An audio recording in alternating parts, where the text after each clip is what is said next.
Yay! Happy Saturday, everybody. It's that time of the year again, baby. Yes.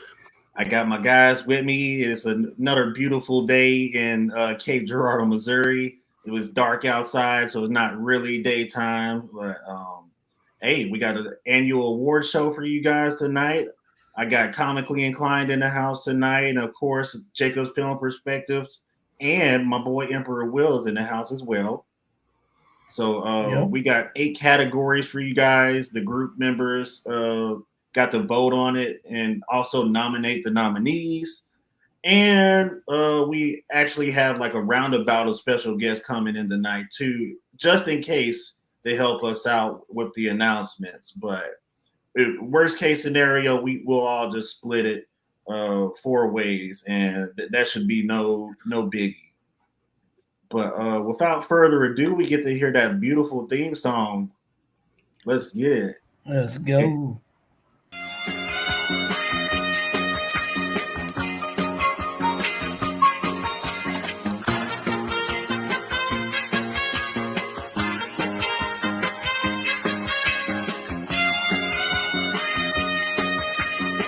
Is the best thing what? Exactly.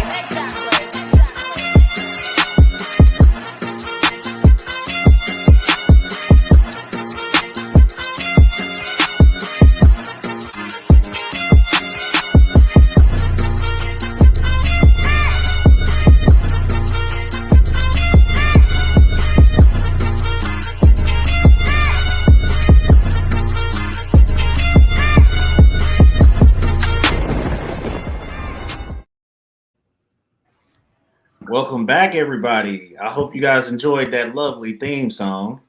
I love that. It never gets old. Boy, I'm telling you. Yeah, it might become a mainstay, bro. Like, every time I pop these headphones on, the bass in it is like, it goes hard, bro. Like, dude, man, I can hear it like rumbling and growling at me. Like, oh, yeah. I like that bass, boy. Oh, yeah. It's your boy, Deontay the Giant. I got Jacob Smith with me from Jacob's Film Perspectives. My brother Blake from Comically Inclined. And of course, the Emperor himself, the King of Curses, Will Maven. Yo, it's good, man. We got lovely show. Yeah. I like that. Got to curse words. Nah, that'll be you, bro. My boy swears a lot, but it's all good though. We forgive you. It's all in the name of love, so it's okay. Yeah. Also, we got Jeremiah in the studio tonight. We'll bring you in shortly. We may even, if we figure out something with the categories, we may even let you get in and drop some nominees and the winner for one of these categories. But we won't hold y'all up for much longer. Without further ado, we can jump right into the very first category, and that is Best OST for 2023. So those of you who don't know what original soundtrack, well, OST means original soundtrack, and we've had like lots of debating going on who pretty much dominated this year as far as background music goes. We have about 5 nominees that people from the group nominated. And I will read that out to you guys shortly after I pull them up. And then I will get straight to the winner. So I will grab that real quick. Alrighty, so the nominees for Best OST 2023 is Barbie, of course, Guardians of the Galaxy Volume 3, Jujutsu Kaisen Season 2, Across the Spider-Verse, and Scott Pilgrim Takes Off.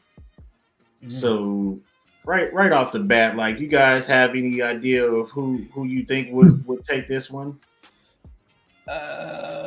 It's got to be either Into the Spider-Verse or I'm thinking that right there. Yeah. Into the Spider-Verse probably won. I am not gonna lie. It was hard across the Spider-Verse or whatever, but between that and Guardians, that to me that was the top 2 ranking ones for me. Guardians always just if you're a music lover to me, like Guardians always delivers that nostalgia music soundtrack every single film. So absolutely, and James Gunn, he always just brings the heat with his music. So yeah. I'm a Metro Boomin guy, so Across the Spider-Verse for me. Hey. And as it stands right now, we have a tie for best OST 2023. Oh, it is Guardians of the Galaxy Volume 3 and Across the Spider-Verse. So top 2 for the year for this year are 2 movies, and they're both Marvel properties. So I'm proud of them on that aspect of it. Very well deserved. Yeah, got them old music kids in there, them new music kids. Yeah, a little something for everybody. Yeah, everybody could get down to it. Man, they're both great soundtracks. I mean, I think Deontay, we went on 2 trips now. I think every time we played Across the Spider-Verse album or soundtrack every time. Dude, man, you gotta have at least one of those songs. Yeah, and the first one was great too. Oh, dude, it's still a classic to this very day. Oh yeah. For sure. I'm proud. Metro Boomin is a St. Louis native, so Missouri. Okay. Oh, I didn't know that. Yeah. I didn't know that either. Huh. Nice. And James Gunn is a St. Louis native. So him and Sean. Yeah. Hey, Show Me State representing, man. Show Me State is dominating this list already. It's crazy, man. Any gripes or complaints about best OST, or is that well deserved? I think they're both well deserved. I mean, I think it ranks. I think it deserves a tie, to be honest with just my personal opinion. Definitely. And also, like, I guess runner up, man. Like, I don't know, me. They've all had like some really good, like heavy hitting soundtracks. Everything's been going off this year, man, and so it's really, really hard to choose. But like, if I had to pick a third place, maybe JJK, because every episode's been hitting with OSTs and everything like that. But hey, shoot, I'm happy with the 2 that won. You know what I'm saying? So yeah. Yeah, and JJK, they keep calling back to the theme song. It's just like every time something sad happens, it's just like, let's go back to the theme song. Like, wow, what's wrong with y'all? They trolling though, man. They be trolling, bro. Straight up monsters for that, dude. I personally like the Barbie. Oh, Barbie slap too. Barbie. You got some Dua Lipa on there, Charlie XCX. I mean, come on. Ooh, you heard that Billie Eilish song and started crying at the end of the movie. Oh yeah. Ryan Gosling's my favorite actor. So him singing, I mean, come on. Barbie. Man. Oh. Yeah. Nice. That whole Barbie soundtrack is like next level, more than you believe. Like, what, dude? Okay. It's insane that they put that together. It's some of the they got Dua Lipa on there. Tame Impala, Lizzo, all of them. The artist lineup is phenomenal. Yeah. There's nothing. Across the Spider-Verse is probably what I think is probably the best overall. I think 2023 been showing out, man. They've been showing out with everything. Anime, animated series, movies, everything, man. They've been on one. I voted for Across the Spider-Verse, so that I'm glad it tied. So they deserve that. All right. But that's all we got for best OST. Congrats on the winners, and we will move on to the next topic. And that is best fight scene of 2023. And I will hand that over to the Emperor himself. Okay. You want to name the nominees or like what? Yes, sir. Okay. You got those? But I can name them off if you need me to. Hold on, I think I see it right here. Right now we got as the nominees we have Buddha versus Zero Fuku, Record of Ragnarok, all of the fight scenes from Jujutsu Kaisen season 2 because they very hard to pick from. Muichiro versus Gyoko, Demon Slayer Swordsmith Village arc, And we got Asta versus Conrad. Black Clover, Sword of the Wizard King. Dang, bro. Oh man, that's tough. Straight up bangers. That is tough. Oh man. So you want me to name the winner now? And the fifth one was Warrior from Warrior season 3. Oh, there's another one. Yeah. Sometimes Facebook kind of like covers it up, but yeah, I just not seen that. But yeah, man, all of these are hitting, man. Like, but as far as the winner goes, it's like unanimously Jujutsu Kaisen season 2. But like I said, all of them is smashed. A lot of these I didn't see, so yeah. There's a ton of anime up in here. Blake did recommend Guardians of the Galaxy, the hallway scene. Yeah, man, that hallway scene to me, like if you get out of like the anime realm, I feel like that hallway scene and the way they slow motioned it and like the way they zoom in and the way they filmed that was very creative and very, very tasteful, like for a battle scene. I absolutely love that. I'm surprised that wasn't on there. That is peak James Gunn for you, for real. Yeah, to me, out of all, if you go out of like all 3 of the Guardians movies, that to me was the best visual battle scene James Gunn filmed. Was that one out of all 3 films? Yeah, easily. I agree. I agree wholeheartedly with that. Just the direction, the camera work, the zoom. Yes. The music, the Beastie Boys is always going to win for me. Like, freaking Warrior season 3, man, dude. Like, or all the seasons in Warriors, like the fights are top tier, man. And this is no, it's not anime, it's not animated, so you don't have no special effects like CGI or anything like that. Just straight hands, man. Straight up hands. Yo, and it's smooth too. The camera work, everything in it is like, that's crazy. I'm actually angry I didn't see that, man. Like, yeah. And then Black Clover. Hey. Oh yeah, Black Clover. The animation for those fights was crazy. Yeah, the movie went hard though. Love that movie. It makes you miss the anime, man, because the anime ended like 2 or 3 years ago, and the movie came out slapping just as crazy. They bringing it back though, I think next year, right? Yeah, because the manga starts back up on the 25th of this month. Yep. So I'm ready to go.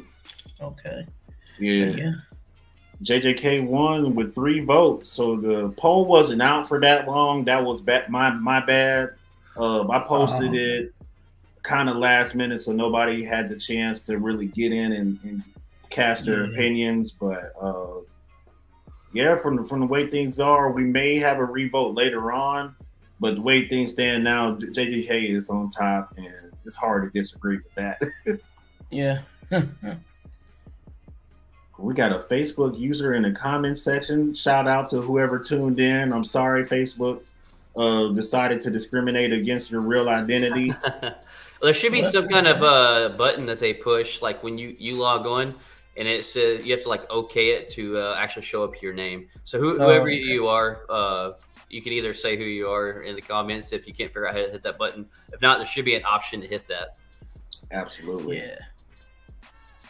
100%. But that is it for best fight scene. And after that, we are coming up on best live action. So I will be handing this off to my boy Blake Hickman. Okay, so I'm okay with who won, but I have my opinions and I'm a little salty about. So, best live action series of the year, we came up with the nominations of One Piece, which had 10 votes. We had Loki season 2, which has 7 votes. We had Ahsoka, which believe it or not, got 0 votes. Mandalorian season 3, 1 vote. But we come in with the winner of The Last of Us with 15 votes. What? Yeah. Now The Last of Us was hands down amazing. I mean, Pedro Pascal, what's her name? The girl. Bella Ramsey. Bella Ramsey. Yeah. I mean, both phenomenal actors. I mean, The Last of Us was done so well compared to the game. They stayed neck and neck. It's a really great matchup. It really pleased all the fans. I mean, I don't think I heard one negative thing about The Last of Us while it came out. But man, Loki season 2. That's out here. That's up for awards right now in the real world. Last of Us, I don't know if it has been or not. But man, Loki season 2 freaking brought it. Like season 1 was amazing, and you're lucky for season 2s or sequels to even match up neck and neck. And a lot of times they don't deliver up to the first go around. But season 2 came here and even pulled forward to me, and I think it even outdid season 1, even though as great as it was.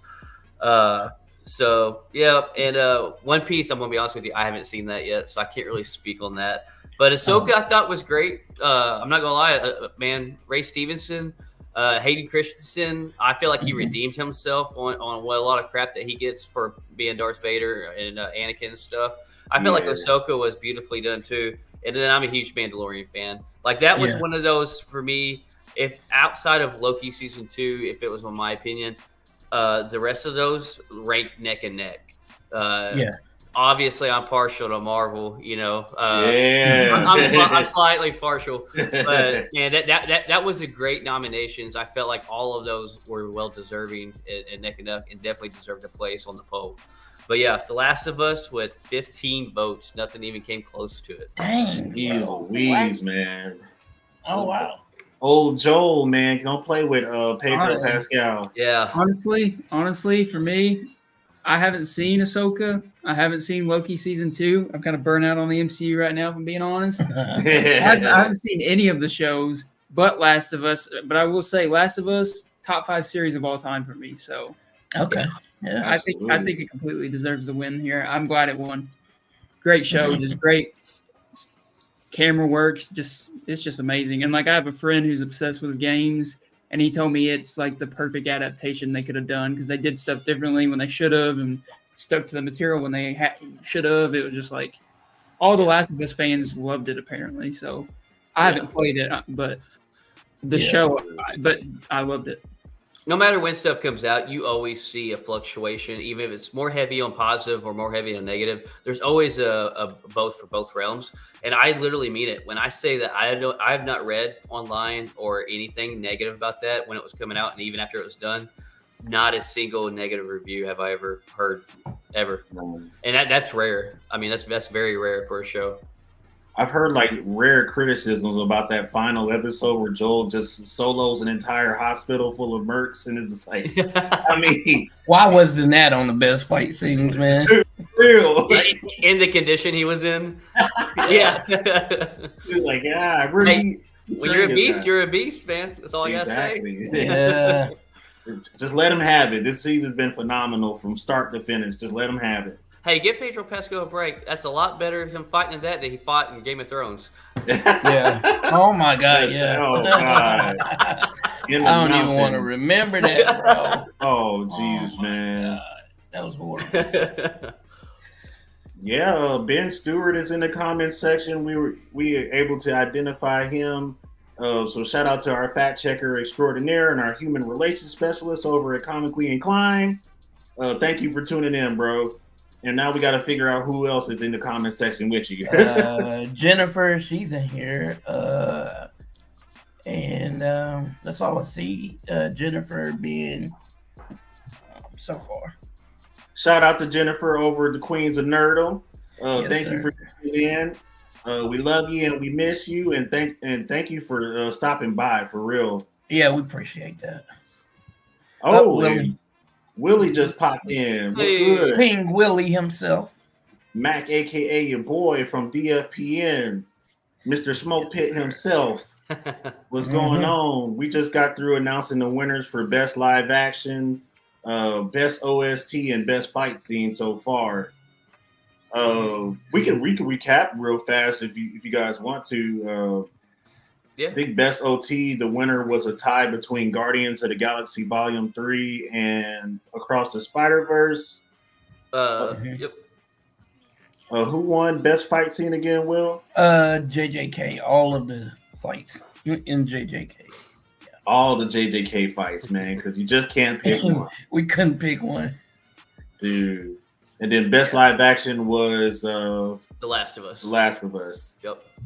Dude, I'm telling you, these are kind of well deserved. We haven't gotten to any like garbage picks just yet, but brace yourselves. Brace yourselves. Yes, sir. It was a tie. Oh man. I will say I know I'm the film guy here. Like, you may see me as the pretentious film guy, but I will say the best fight scene for me is from David Fincher's The Killer on Netflix. But that's just me. I'm gonna have to check this out. Great fight scene in that movie. Well, But, I mean, that's compared to anime. I mean, I don't watch anime, so I don't know how good that is. But I'll say. Oh, dang. Oh, Man. we got two people that don't want.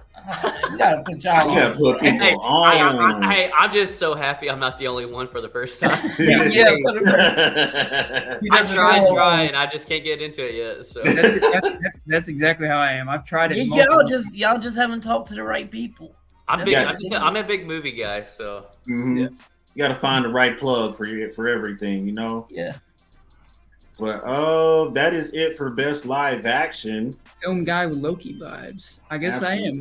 I am. I mean, yeah, the Green Walls, yeah, Loki vibes. Yeah. I mean, I love season 1. I just haven't seen season 2 yet because the MCU kind of burnt me out. But I'll get to it sometime. We totally understand that. And speaking of Jacob, the next topic is best animated series for 2023. Oh Lord, here I come. Yes, Lord. Yo. Here I come. Pull it up here. We got a very good list too. Yeah, I mean, I haven't seen any of these, but I'm announcing them. Let's go. Okay, so we got for best animated series, we got Rick and Morty season 7, Mhm. Legend of Vox Machina season 2, Scott Pilgrim Takes Off, Star Wars Visions season 2, and then Invincible season 2. And The Legend of Vox Machina won by a lot with 11 votes. Whew. That was brutal. Straight up beat down. 68% of votes went to it. 11 Wow. votes. The next one close was Scott Pilgrim with 2 votes, and Invincible got 2 votes. And then Star Wars Visions got 0. Or no, it got 1 vote. I lied. It got 1 vote. But yeah. I wonder who voted for that. I voted on Invincible because out of all the whole entire poll, Invincible is the only thing I've seen. So Man. Yeah. and Invincible to me always delivers. Like I really love that show. So Deontay's a Season hater 2 over is here. so good. I know. It's so much better than season 1 by far, and we get to see more Viltrumite fights. Yeah. Always a I winner. still don't know. I still don't like how they did some of them. Like what's his name? The black guy. The bald dude that Omni Man had to go up against. Yeah. Oh shoot. Why they do a guy like that? Well, and now that we're all good close friends of Ross Marquand, I got to support my boy, and be watching he's voicing. So Yeah. He plays like 2 characters in the show. I heard he's immortal. Immortal's one, but I can't remember what the other one is. Who is the other guy that Ross is playing? But man, it's always fun watching Ross get ripped in half by Omni Man every season. It's just like, damn, That's crazy. Can Immortal get a break? Well, he keeps coming back, so at least he's immortal. he putting that name to the test for sure. You're right. Yeah, season 1 just didn't do it for me. Oh, really? So I enjoyed season 1. I mean, to me, they came in like hardcore right in that first episode. Woo, it's just a straight slaughter fest. I was like, how do you create a hero that powerful? I don't know. It's just something wrong with Omni Man, and they don't have anything to answer for him just yet. But we'll get to it. So, Vox, what was the winner of the best animated? Legend of Vox Machina. Gotcha. It's a show by Critical Role. You can find it on Prime Video. It's kind of like based on D&D, I believe, and it's such really good storytelling. It's under the same violence and adult tone as Invincible. Okay. Yeah. It just adapted so much better, and season 2 made me cry. It was so good, good. What about Invincible? Season 2 Invincible, or just Invincible as a whole? As a whole. Right now, if I had to score Invincible, as a series, at least as an animated series. The comic book's a completely different conversation. Oh, yeah. But the animated series, I'd probably give it like a 7 out of 10. Yeah. Okay. I think that's about right. Yeah, I think it's a 7 out of 10. Yeah. All these comparisons. Yeah. It's like, yeah, it's just like The Boys. It is not like The Boys. Not by far. I don't know. I mean, I guess. Like, what do you mean? Like, it depends, I guess. I think like if you want to talk about heroes not giving no care and just obliterating people, I think like you can compare it like that, maybe, but that'd be about it. Right. Okay. But yeah, that's all I got for best animated series. Let's see what we have next. Next on the lineup is actually another Jacob announcement. And of course, it's best film of 2023. I'm disappointed. I'm disappointed in you guys. I'm curious now. I'm curious to hear this too. This is one.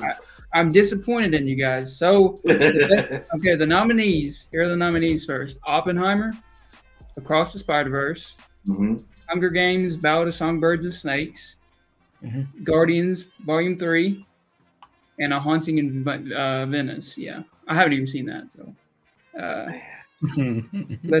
let's go. And the winner by, let's see how many votes here. The winner with 19 votes. Overwhelming, Across the Spider-Verse.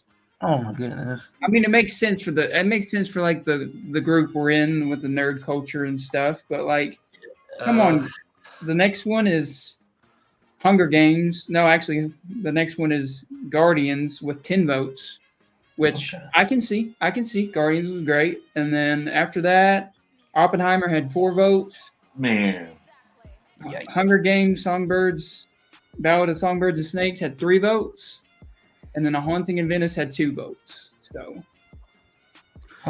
So we'll say Spider-Verse won by like 9 votes. So I mean, yeah, I pretty much sweeped it. But you guys are crazy. There's no like, it's Christopher Nolan. Are you crazy? Oppenheimer is easily the best film of the year. One of the best films I've seen in a while. So I mean. But I'll take the Spider-Verse. Across the Spider-Verse is really great. I'll give it that. But yeah, dude, like Christopher Nolan put his foot into that damn movie. Yeah, he did. No, Oppenheimer was great. Man, I didn't vote for Across the Spider-Verse. No, I'm not gonna lie. This was one of those that was hard for me. Me personally, I think Oppenheimer, and like I voted Hunger Games. I'm not even gonna lie. And the reason why I did that was because. I'm not gonna lie. I'm a fan of the Hunger Game movies. I thought they were done well. But then when you have a prequel and you're bringing on pretty much a whole new group of cast to kind of hope that they can bring forth the same effort and success that the original 4 movies did, and you're doing a prequel story. And to me, for bringing on a new cast, you're given a younger version of Snow and this backstory and everything. I felt like they really delivered. I felt like they kept that same deliverance of quality movie and filming that the Hunger Games did. I don't feel like it was way below or nothing like that. I feel like they really just kept that same quality, and so that's why I went for that. I felt like it was done really good. I didn't really have no complaints with the movie, but this is one of those that was really hard for me too because Guardians was. I wanted to pick Guardians and Oppenheimer because it was hard for me. Haunting in Venice was on there, and it was a great movie. But I would say deservingly that should be on the lower end of all these nominations for me, even though it was a good movie. But the other 3 was what was neck and neck and hard for me to decide. Yeah, we had so many that we forgot about, like that we didn't even nominate, like Gran Turismo. Dude, Gran Turismo's great. Godzilla -1. Mm-hmm. Godzilla -1. Killers of the Flower Moon. Yeah. Dang, bro. Classics. Straight up classics. I will say, I will to Blake's point on the Hunger Games. I will say, I watched all of them when they came out growing up. They came out when I was middle school, high school age, and Loved them. I haven't seen them since then. And I went. My friends made me go and see this one. I wasn't interested in it at all. Like I had no excitement. I was ready to see Napoleon.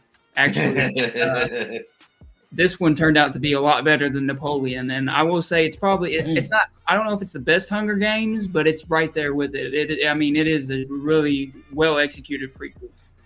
I just have a few small issues with it, but like it's just a great prequel. The acting was amazing. I love Rachel Zegler in the role of Lucy Gray, and the guy that played Snow, I forgot his name, but he was amazing as well. Yeah. I mean, Hunger Games definitely is an underrated movie from this year. This Ballad of Songbirds and Snakes for sure, underrated. Yeah. Jennifer was saying that Cillian Murphy is awesome in whatever he's in. That is a fact. Oh yeah. Oh yeah. And he's in the top views right now of the MCU to be our Doctor Doom. They're going to approaching him with an offer here soon. Is what I've read. Yes, the Doom we deserve. Please, he'd be perfect. The king of Liberia. Mm-hmm. And shout out to Black Mac from DFPN. That's Kelvin Cately. He says Oppenheimer is a great movie, but Hunger Games was better. Personally, Spider-Verse as a sequel being that good got my vote. Yep. That right there. That makes sense. Hunger Games is not better by Oppenheimer by any means, but like I'll give you the Spider-Verse one. The Spider-Verse, it was a great sequel. Spider-Verse, I gave the Spider-Verse a 5 out of 5 too, just as same great as Oppenheimer. I just think Oppenheimer's on a different tier, but that's just me because I'm the pretentious film nerd. So, you know, me too, bro. Die hard. I'm wearing an A24 shirt as we're talking right now, so I mean, you can't really. I'm the film nerd, so I get it. Yeah, he about that life. Yes, sir. So please be Dr. Doom. His resting bitch face is epic. Absolutely. He stares in your soul with those eyes. Yeah. He does. Mm-hmm. Peaky Blinders. Peaky Blinders is great with him. Absolutely, dude. Take my mama. Don't take me, please. Sacrifice. We all gotta make them. Sacrifices must be made. No. Facts. Well, that is all I got for best film of 2023. Unless you guys got anything. No, I don't think I'm good. Only thing I have left to say is Oppenheimer got snubbed. And that's all I gotta say about that. Look, I'm gonna be salty about that for the rest of in a little bit. I'm gonna be salty with you too, man. I'm just gonna sit there and say it was definitely a hard vote. It was hard for me. Yeah, there were some good ranking ones in the whole nomination. Absolutely. Well, with that being said, we are on to best video game, and that will go back to my boy Blake. All right, best video game. So we have the nominees of Jedi Survivor with 1 vote, Diablo 4 with 2 votes, The Legend of Zelda Tears of the Kingdom with 2 votes, Spider-Man 2, which I think should have won, came in second place with 8 votes. But the first place winner of best video game of the year in 2023 is Baldur's Gate 3 with 15 votes. Good God. Yeah, I've not played that game, and I'm not a huge game guy. But I'm not gonna lie, we bought Spider-Man 2 because the Spider-Man, the Miles Morales games have been phenomenal. The visuals, the time they put into them, and man, Spider-Man 2. I haven't played Baldur's Gate, but I think Spider-Man 2 should have won hands down. The storyline, like the Spider-Man 2 game, was so great that literally, I personally feel like if Sony would just take notes of these game players and their storyline, they could have a successful movie franchise. Like literally, Kraven. Oh yeah. I don't even want to see Kraven now, and it's not even out yet because the Kraven in this game, the character, the portrayal, the storyline is gonna make freaking look like Morbius. I mean, literally. I swear to God. I mean, Kraven was done so right, and they portrayed him so well. And then the storyline is phenomenal, and the details, the symbiote with the symbiote suit, and. I can go on all day and day about it, but if that was a movie, it would be Sony's biggest maker to date since they opened their production studios. Absolutely. Like, I am a huge Kraven the Hunter fan now. I always put him as my top 5, like, Spider-Man villains, but now he completely blown past Green Goblin for me just because of his portrayal in Spider-Man 2. The way that they handled him was like the perfect adaptation of Kraven the Hunter. He's such a beast. Such a beast. I mean, and there's villains that Kraven goes up against in this movie because he's hunting the villains just for fun. And I mean, there's villains you wouldn't think that Kraven would beat that he just turns around and makes them his bitch. I mean, like, it's wild. He's an absolute monster. Golly, I'm sorry we had to spoil anything, but I'm going to keep spoiling it. I think his death was Look, his death was brutal. So I'm only people like should know. Come on, I'm only like 60% of the way through the game. So and that's my viewpoint on going through 60% of the game. So, dude, yeah. Dude, the way that they handled the symbiotes was awesome too. Like, wait till you get to the end; it gets out of control very quickly. So the Baldur's Gate 3, I'm guessing that's a Norse game, a Norse themed game, or no? I have no clue. Baldur, I think of Baldur the Great, and then I know Baldur the Great is a Norse mythology character. Yeah. So I'm assuming it's something like around that I time think era. It's like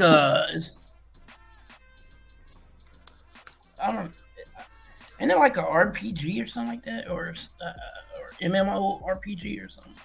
I don't know. I'm gonna look it up real quick. I think but it's a another game.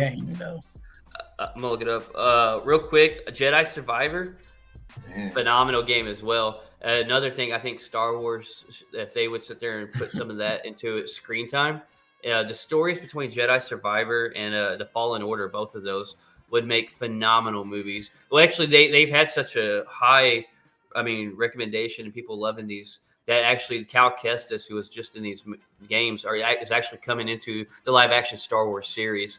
So, like, at least Star Wars is listening. Sony, pick it up, guys. Being hard headed, man. Yeah. Let's not even talk about that Madam Web trailer. Oh, yeesh. Lord have mercy. I honestly hope. Well, hold on. Willie says turn-based RPG with dope story. That's all I've heard from everyone. I'm gonna be honest. What I've heard from Baldur's Gate is that you can have sex with animals, and that's the only thing I've heard from that in the game. So, like, maybe we just got some freaks in our group, or what? Like, how did that win over Spider-Man 2? Yeah, so Baldur's Gate looks like it's like with like elves, witches, like sorcery. Yeah, I can see some freaky stuff happening in there. Man. Like I've seen hey, let's be real. Hey, Loki, y'all telling off on yourselves, man. Let's be honest. I mean, that literally showing like sorcery and all that stuff. But hey, if you want to dig deep into Norse, the Norse mythology and stuff like that, Loki literally turned into a dog or a wolf and had sex with a wolf and then had a child. If we're wanting to get into that, in rear, baby. But Marvel's smart. They don't bring that to the screen. They keep that in the books hidden. They're just like, we're not going to tell the world about that. It's not the circles I roll in. It's this group that I'm in. I don't know what kind of group you guys added me in, but Lord, y'all like some animals, don't you? Woo, man, it gets very interesting very fast. Oh, dude. That's the only thing I've heard about that game. So that's crazy. I know nothing about it. That's wild. It really has been. 2023 really has been a great year for gaming. I wish I would have picked up more games. I won't hype up Call of Duty. The multiplayer is always addictive as usual, but the campaign, exactly like Chris Judge said it, was his speech was shorter than the campaign. Or I don't remember how the insult was, but he threw a little shade at the Game Awards, and I was kind of proud of him about that. But he also took accountability for that damn speech he gave last year. So I'm right on the money. Sea of Stars. What is this? I only play Madden, so. What? That's understandable. Spider-Man. I'm actually, though, I love Spider-Man so much, obviously. I mean, my age, of course, everybody are in the 20s, 30s range, loves Spider-Man for obvious reasons, Tobey Maguire. But, like, I am literally getting a PS5 just to play the Spider-Man games. Like that's how bad I want to play. I'm about to be getting a PS5 just to play the Spider-Man games. Yeah, they told the story so damn well, man. It's crazy. People have told me that it's like some people say it's the best like storyline of Spider-Man they've ever seen, like in any media, which is crazy to me. And like the Miles Morales game was great too. And some people say like the Yuri Lowenthal that plays the Spider-Man is like the best portrayal, like comic accurate or whatever. Yeah, especially voice wise. I haven't seen his like physical like photo of him yet, but like his voice is right on for Peter Parker. Yeah, so I'm excited to get into the Spider-Man games. Sure, bro. But that's all we got for best video game. Congratulations to Baldur's Gate 3, even though I'll never play it. Yeah, me neither. It sounds like it's well deserved. And all right, we have made it to the penultimate topic. Anime. I might play it. Anime of the year. Yes, Lord. And that, I'm gonna hand that off to my boy Emperor Will. Hold on, guys. Can y'all hear me? Yeah. Yes, sir. Can y'all still hear me? Yeah, good. Yeah. Yeah. Okay, all right. I was just making sure because my internet messing up on this end. So I'm gonna hurry up. Make this quick.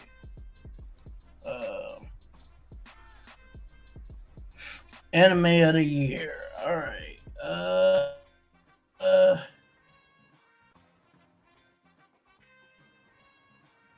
Where we at? Yuri is approaching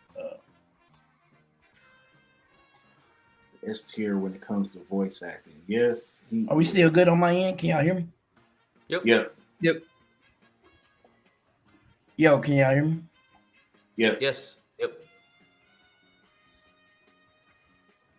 Okay, my fault. The nominees are Blue Eye Samurai, Hell's Paradise, Jujutsu Kaisen, One Piece, Bleach, 1,000-Year Blood War, Core 2, and Shangri-La. And the winner for that is Blue Eye Samurai. Blue Eye Samurai did win. A Facebook user in the comment section. It definitely won. I personally don't consider that an anime. Huh. Why is that? It's more of an animated series for me. Like really? It's a full up American staff, English dub, voice acting, no anime artwork, just straight up CGI. Huh. Like it's not that much different than watching maybe Arcane. It's I call Cap, man. Yeah, I was like, ain't no way you beating JJK on that standard. JJK went too crazy this year. Too crazy. Nah. And then Bleach had to follow up with that too. So I was like, what? Yeah. Blue Eye Samurai should be competing with like Rick and Morty and all of those in that category. That would have It did, man. That would have been justified. Like it hasn't missed yet. I mean, how are they able to categorize that with anime if that's the case? How are they able to like actually even fit in that realm and be able to be called that? I want to say they were able to tie it to anime because of the amount of heritage that Japanese heritage that they were able to involve into the story. Gotcha. They had a predominantly Asian voice acting cast too, so I was like, still English dub in the end, and they're all American, Asian American, so it's like it's not really Japan's baby, it's America's baby. Gotcha. But I could be wrong, unless Mappa Studios or somebody picked it up. Like, I honestly think I need to double check the studio that made this. But if Netflix is responsible, this ain't an anime. Listen, the only blue-eyed samurai you need is me, guys. Okay? Yeah. Jacob will cut a rug in here, man. That's all you need. Yeah, I don't know anything about anime, so I have no comments on this whatsoever. I have nothing to contribute. unfortunately. It's I got all blue good. eyes too, so that's all I gotta say. We're the blue-eyed samurais in here, so There we go. Me and Will both voted for JJK. Yeah. Well, Willie is saying that it wouldn't be fair if Blue Eye Samurai was with Rick and Morty. It would have watched that category. Honestly, they should deserve to be watched. Invincible wouldn't stand a chance against it. Maybe Legend would fight back a little bit in votes. But man, like so far I'm at like episode 5 of Blue Eye Samurai and the story is just damn good. I'm kind of proud of the writing behind it. So I think it deserved to win something. I don't know if it should just beat like One Piece and JJK and Bleach and Shangri-La Frontier. Right. But it is what it is. The viewers spoke.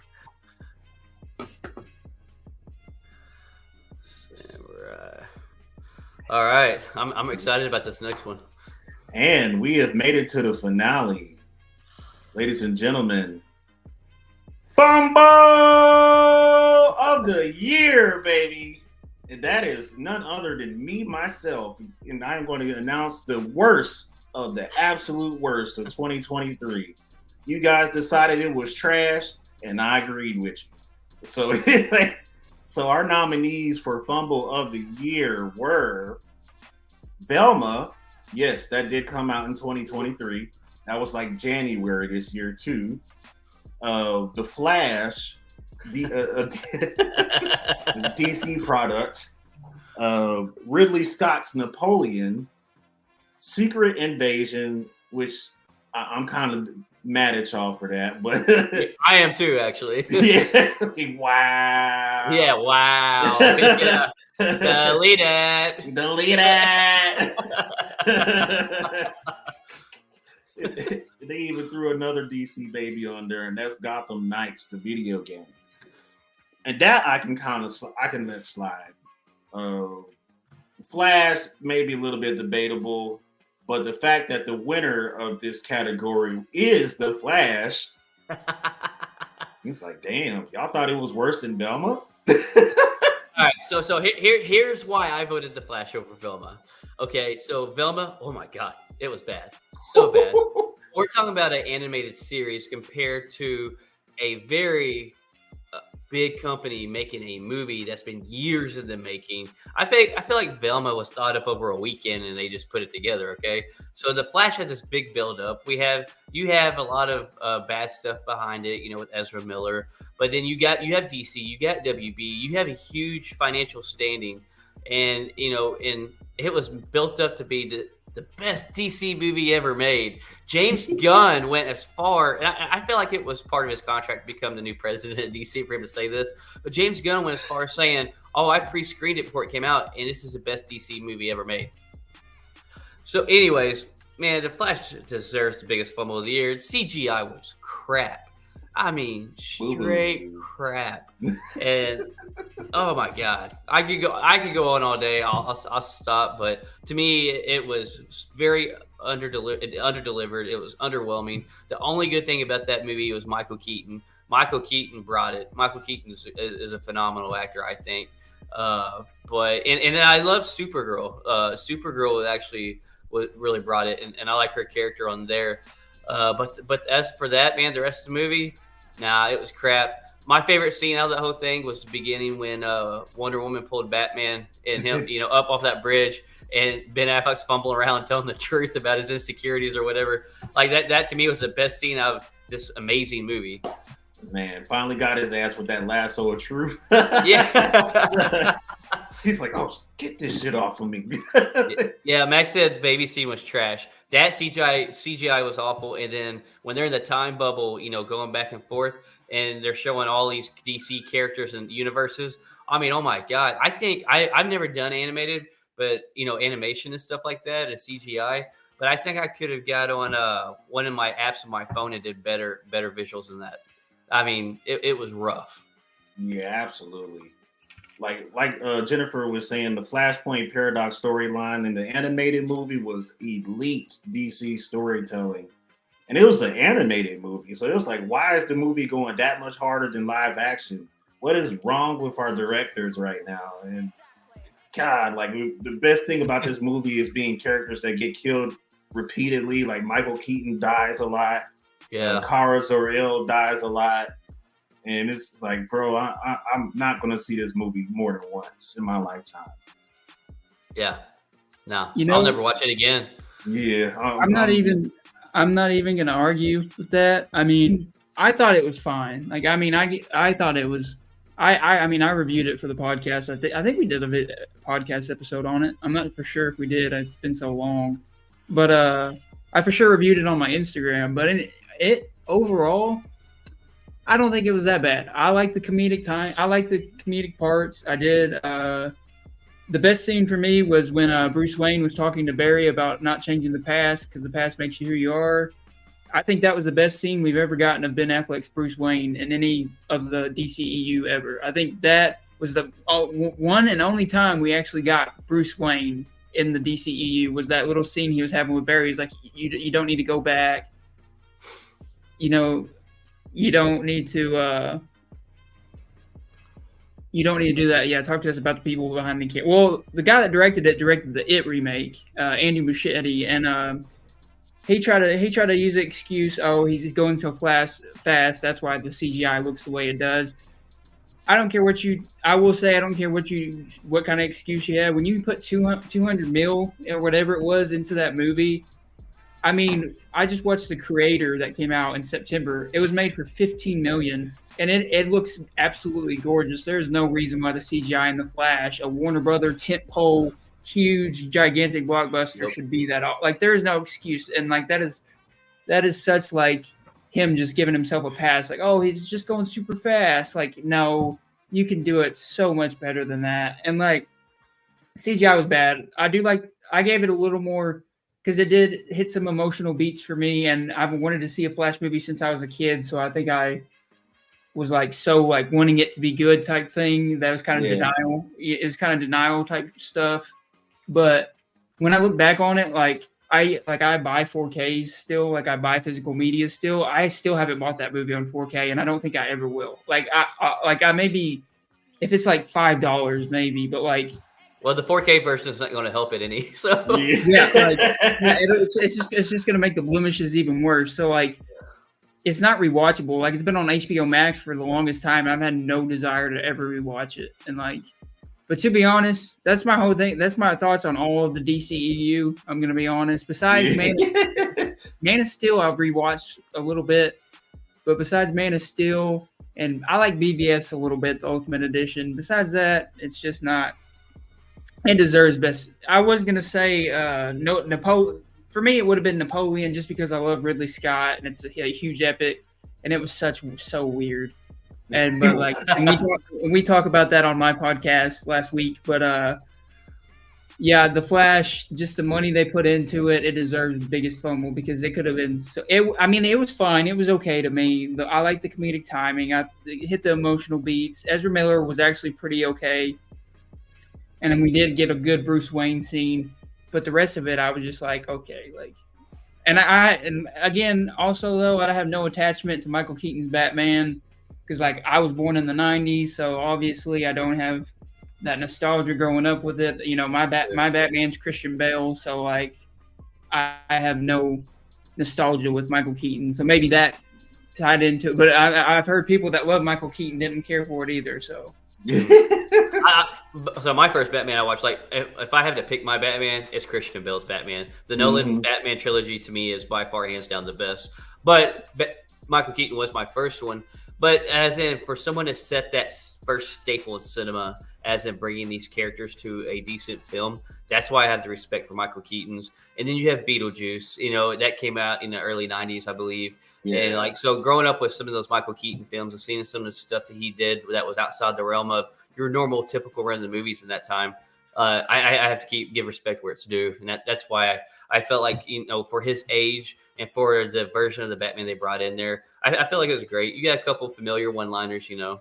Yeah. So it's just more of a nostalgia thing for me, honestly, than it was that, oh, he just really delivered and he was the swinging bat of the movie. It really wasn't even that on that end of it.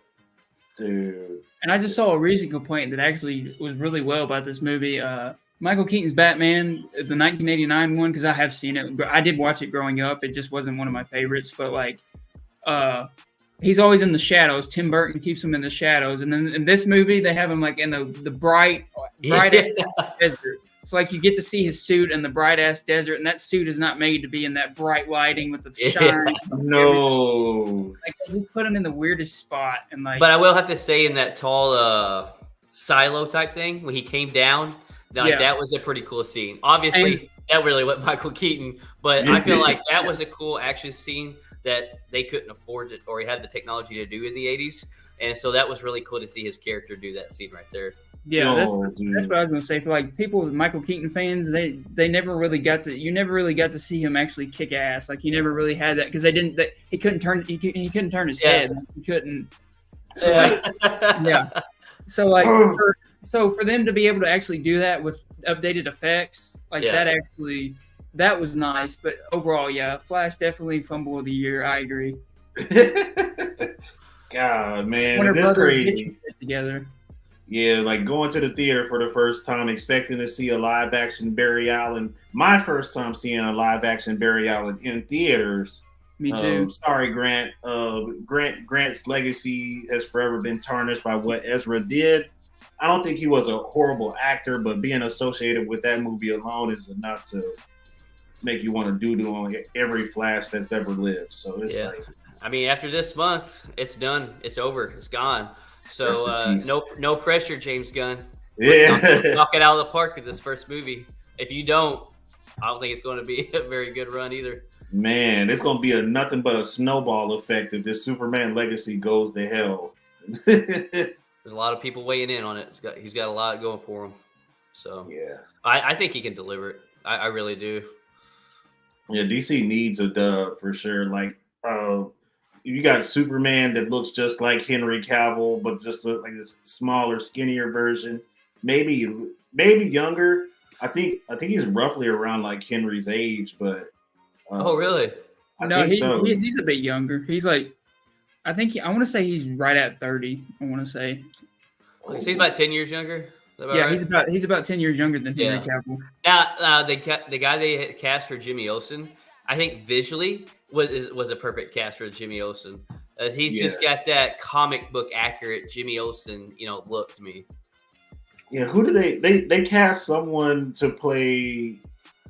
They cast a guy for Lex Luthor, and then Nicholas Hoult, and then the guy that looks exactly like Lex Luthor is playing somebody completely different. And Michael Rooker is going to be in this too, I believe. Yeah, that's Michael Rooker is bald right now. And Thank God. And I love Nicholas Hoult. I think he's a good actor. I think he's still got some experience and seasoning to get underneath him. But for his age and the films he's done, I think he's well on his way, and I think he's a good guy.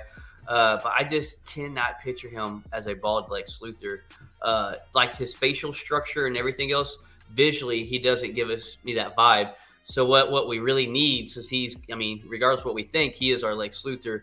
His acting chops is what's going to have to convince us that he's Lex. Just kind of like Hugh Jackman. Hugh Jackman does not look comic book accurate to his build, from the comics and the animated series, but his acting chops brought it to us, and now that's the only Wolverine we want to see.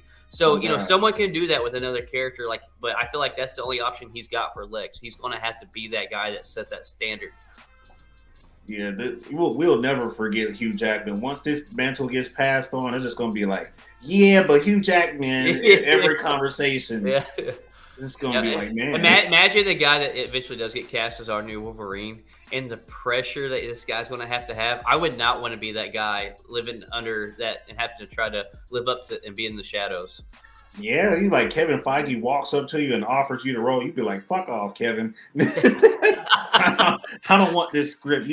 I know what you're trying to do to me. Hey, I still, for Wolverine, man, for a younger Wolverine, give me Taron Egerton. Like his fan art, and as for a younger Wolverine, man, it looks visually great. And he's a great actor. I think he could definitely give us a younger Wolverine.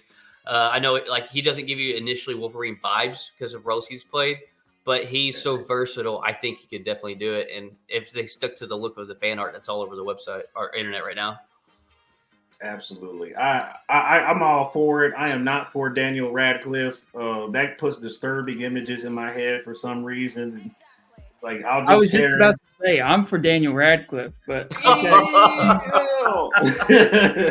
hey, the rumors are wild right now, but we're supposed to get a few different versions of Wolverine and Deadpool 3. We're going to get Daniel Radcliffe's. We're going to get Carl Urban's. So I don't ever want to see Carl Urban go on to be our new Wolverine, but I am happy to see him as a version of Wolverine in the universe because him and Hugh Jackman favor a lot. And are they both Australian or no? I think they are. I think they're both Australian. Yeah. And I would love to see just a little fan service clip, of him playing a version of Wolverine. I think he could. I do too. But once again, Carl Urban's like Hugh Jackman. He's tall, but man, he's a phenomenal actor. Literally just got done watching the 2009 Star Trek with him playing Bones in it. Oh man, I feel like it was an underrated film. And I'm not saying, oh my God, this is one of the best films out there. But when he played Dredd, I loved his movie of him playing Dredd too. Oh, dude, he's such a great Billy Butcher too. Yes. Oh yeah. Deadpool is going to be rated R, so the first thing I'm expecting when Carl Urban shows up as Wolvie is just he calls Hugh Jackman a cunt. That would be funny if they do get his version of Wolverine with like the Boys reference or a couple of them. That would be great. Yeah, dude, I would be in the theater crying. Or they go to the universe and it's Carl Urban version of Wolverine fighting Homelander. Yeah. Homelander, like Anthony Starr, like he should be getting more roles in movies too because he's such a crazy good villain. Dude, yeah, and he's not been in. I say not been a whole lot of stuff. He's not been in a lot of bigger stuff, but he's been an okay actor for a couple of films I've seen. And I'm gonna be and when I say that, I say this because I remember seeing him, but I can't even tell you the films he's been in right now off the top of my head without looking them up. But then I say he really stepped up his acting and set a whole new tier than his career's ever seen when he came Homelander. Oh. And I think people should like really take a view on that and try to put him in some of these other things. So he's not just labeled as the Homelander guy. Because I mean, some of the stuff he does, and if you see live interviews with him, you can see him transform himself to that character. That's not who he is naturally. Yeah. So yeah, I think he deserves to be in some other new films in the years upcoming. He's damn good at it. Like James Gunn, if you need somebody to be your Reverse Flash, that's your guy. Yeah, for real. That would be perfect, actually. About Thawne, man. I gotta have it. Give Flash a second chance. Give Barry Allen a second chance, James. Or man, I tell you, he'd be a good Norman Osborn. Ooh, the Green Goblin, Norman Osborn. He would. He looks like him a little bit too. He favors him. Mm-hmm. Give him like the iconic animated series waves with the ginger waves. Like, damn, I'm seasick. Yeah, man, the fumble of the year, the Flash took it home. That was the final category for tonight's award show. I appreciate you, Blake and Jacob, for coming out and helping us. Always a pleasure. Dude, this was a very, very fun show. Yeah, I love this when y'all do this yearly. Like, I get so excited, and I get so pissed off at the same time when the polls are going. It's like, what? How? Who's voting right now? Who's voting? Right. The Oppenheimer just makes me question this whole group entirely. The disrespect to Oppenheimer is next I'm just level. like, am I in the right group? Like, what are you guys on? Well, I was wondering the same thing when the filthy words came out of your mouth that, you're tired of Marvel and burn out. I'm like, oh my God. I am.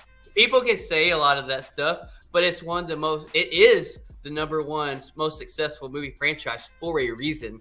Just like, Scorsese does great films. And he goes on his big rants and stuff about Marvel and comic books and they're a theme park. They're not a real movie.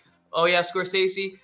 People can like literally trash talk the Marvels all they want. I feel like the Marvels was a fun movie, lighthearted. It wasn't trash. And I feel like Brie Larson, for the first time in Marvel history, redeemed herself playing Captain America. So we all know how I feel about Brie Larson. But literally, they had almost identical, close to the same budget that Scorsese had in Killers of the Flower Moon? Killer of the Flower Moon. Yeah, movie, they were like neck and neck on the same budget. Scorsese, and I love this just only because Scorsese trash talks Marvel so bad. Scorsese brought in 23 million opening weekend, while the Marvels people are trash talking brought in 48 million opening weekend. You know what? Y'all had same budget. You trash talk, but they're ranked as MCU's worst movie, and the MCU's worst movie is still doubling your opening weekend, Scorsese. So. One of my favorite lines from Jay-Z is "Men lie, women lie, but numbers don't." You're right. Hey, Put the money where your mouth is. You guys can say it all you want, but I'll just say nobody's going to remember the Marvels in 10 years. Scorsese will be remembered for forever. So, I mean, you know who will be remembered way longer than Scorsese and is more of a household name than Scorsese? Papa Feige. Papa Feige, right there. Especially when he goes over to Star Wars and saves that. I haven't even watched the Marvels, so that's how much I don't care about the MCU anymore. I just got out of it. And Avengers Endgame is my second favorite movie of all time. So I mean, it's not like I have a bias towards Marvel. I mean, Avengers Endgame is literally my second favorite movie of all time. It's just just hasn't ever since. Okay, No Way Home, great. Wakanda Forever, really liked. Guardians Volume 3, I think is an 5 out of 5 for me. I love Volume. What he did with Volume 3 was perfect. Yeah. My issue is when it's like when they feel like actual they feel like corporate products is what they feel like to me. Just like it's the same storyline, same kind of character wants to do this. And really? It's just like, have you not seen Moon Knight? Yeah, I like Moon Knight. Actually, that out of all the MCU shows, that's my favorite one is actually Moon Knight. And then what about WandaVision? One is right there. WandaVision, I liked it until it's the final episode when it went straight MCU like, and I was just like, So I just feel like WandaVision, Moon Knight, and Loki to me are my top three of the Disney Plus, and I feel like they're not the run of the mill MCU. I feel like they got very creative and they took chances that a lot of people weren't and that weren't safe, and it worked and it did well. But like Ms. Marvel was okay. Falcon Winter Soldier was very choppy. You can tell there was a lot of reshoots on it. But I don't know. I think they're in an era where, for one, you can't live up to Endgame. Obviously, qualities after that. You have to build up to tiers to Endgames. Otherwise, you're going to hit a plateau if you don't. But I don't know. I feel like things will end up coming together really over these next year to 2 years. And I think they're just trying different things and seeing what works and don't work. But I want Marvel to come back. That's what I say. I want to be excited. Like there's nothing more that I want to be excited for than the MCU movie. Because when I was like, when a new MCU movie was coming out, I was reading all the news. I was so excited. And I haven't felt that way since Endgame. And like, I would love for MCU to make a comeback for me where I'm just like, oh, I can't wait for the next MCU movie. But now I'm just like, oh, I don't even care to even like I canceled my Disney Plus. That's how much I don't even care. Yeah. I think I'm gonna be honest with you. I think the year that Marvel's never went down. Like to me, Marvel's not trash to me, just me personally. But where I think Marvel's going to come back in the majority of the fans' eyes and majority of moviegoers is going to be the year 2025. 2024 is going to be an amazing. We have one movie coming out. That's it, Deadpool 3, and that's going to be. Don't get me wrong, fans are going to go insane, and it's going to be doing great. But 2025, you get Captain America 4, which you're getting Red Hulk. You're getting a whole bunch of MCU characters in that Captain America movie. You have Thunderbolts coming out, and what was the other one, Deontay? I said it the other day. There's three of them, like three big heavy hitters that are coming out that year. And 2025. Yeah. Thunderbolts, Captain America. And Blade. Blade, yeah. And Blade is now finally going through its fourth rewrite, and they finally have the writer that wrote Logan. And we all know that was the best Fox X-Men project ever done to date was Logan. So with that guy writing Blade now, and Mahershala Ali is still on board, and I think it's going to be beautiful. I really do. I think we're going to get a Blade movie we deserve. So I think 2025 is going to be the big comeback year for a lot of these people who are not happy with what they're seeing or not happy with the route that they're Marvel's going right now. So yeah, it's a whole lot of not communicating and not listening to your fans and your customers. Like, bro, like just take take the comic book geeks opinion and run with it. Because now we're officially getting a rated R Blade, written by the guy that wrote Logan, and getting Deadpool 3 is rated R. We're getting Marvel Zombies, which is going to be TV mature. And there's one more that's rated R project we're getting. I can't remember now. But yeah. Yep, I say next couple of years, people will see a better view, a better visual, a better projected, future pathway that's going to give them what people want. Yeah, I hope Marvel and DC get to eat good, because DC needs that rebound and Marvel needs to shut up all the hating spectators. I would love for Marvel to shut me up. I would love that. Make a good movie, please. Yeah, according to society, man, the DC and Marvel is striking out. So superheroes are just taking a plunge, apparently. It's also becoming very popular just to hate on Marvel. It's becoming a trend. You gotta love the internet. So you have a lot of people on that train. Like, you have your reasons, like that makes sense when you explain them. But a lot of these people on the internet, man, they just love jumping on bandwagons too. And like I said, they're dogging the Marvels right now, saying it's the lowest grossing MCU movie. It's trash. They shouldn't have done it. But guess what, guys? 48 million opening weekend. It's still blowing all these other movies out of the water. So guess what? It's not hurting Marvel's pocketbook, even though it's the lowest grossing film that they've made in 15 years. Dude, they need to just go sit that ass in its theater and enjoy that shit. Yeah.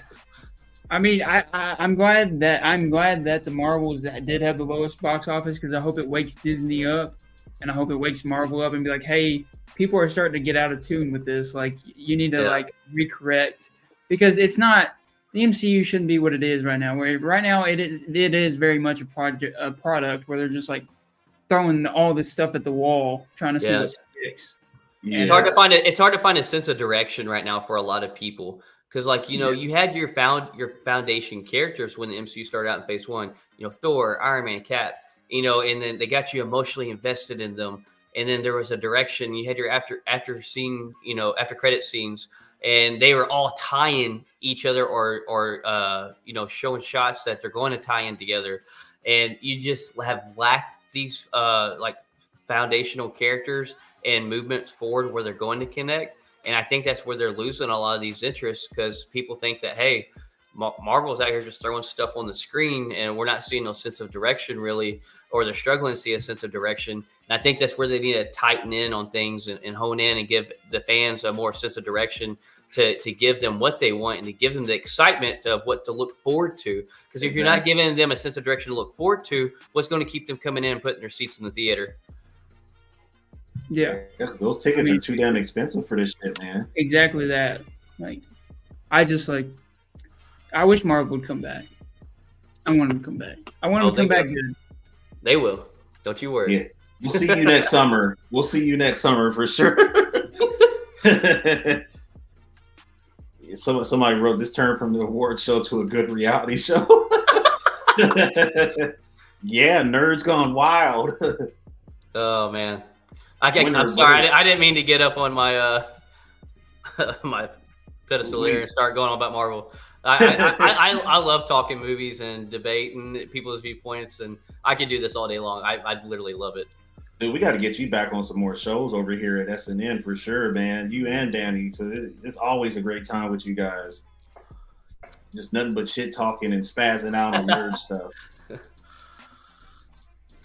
Oh yeah, and Kang is definitely coming. Oh yeah, Kang and Doom. Free my dog, Jonathan Major. Hey, you might not want to say that if you want to keep this podcast popular. y'all heard the JK right underneath that cough? Yeah, there was the JK. We're just joking around. Yeah. If it comes out the stuff happened, obviously recast them. Mm-hmm. But in all reality, for everybody's sake, I really hope it's not true. I hope he didn't do these things. For one, those things are really heinous and awful for anybody to do to someone. But I'd rather it come out that it was a lie, because nobody deserves to be done that way. And if he didn't do that, then nobody deserves to be put through what he's going through right now. Yeah. Free Jonathan.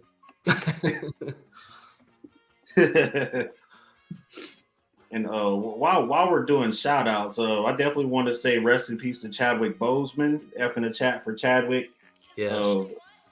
Outside of Jonathan Majors getting locked up in that and kind of setting Marvel back a little bit, I think losing T'Challa kind of started part of that setback too. And it was a huge, what do you call it? A huge disadvantage, and really, like it's a heartbreak for all of us too, because we needed more Black Panther on screen and more stories to help further that character along in live action. So.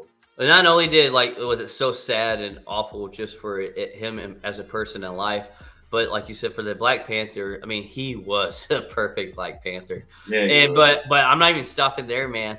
So my favorite What If season 1 episode was when it was his version of T'Challa.